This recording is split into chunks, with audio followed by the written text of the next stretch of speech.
बॉलिवूड अभिनेता सलमान खानला पुन्हा एकदा जीवे मारण्याची धमकी देण्यात आलेली आहे।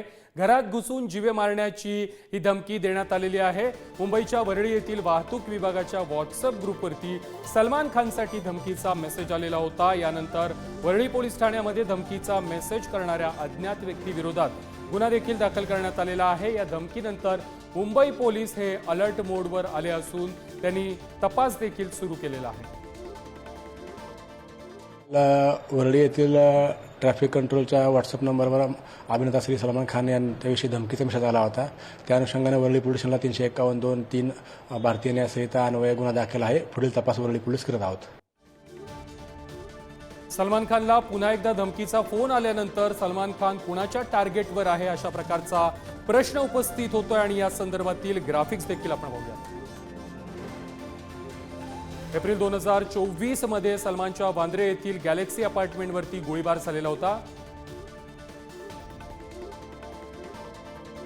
जानेवारी 2024 मध्ये 2 अज्ञात व्यक्तींचा सलमानच्या फार्म हाऊसमध्ये कुंपण तोडून प्रवेशाचा प्रयत्न देखील उघडकीस आलेला होता।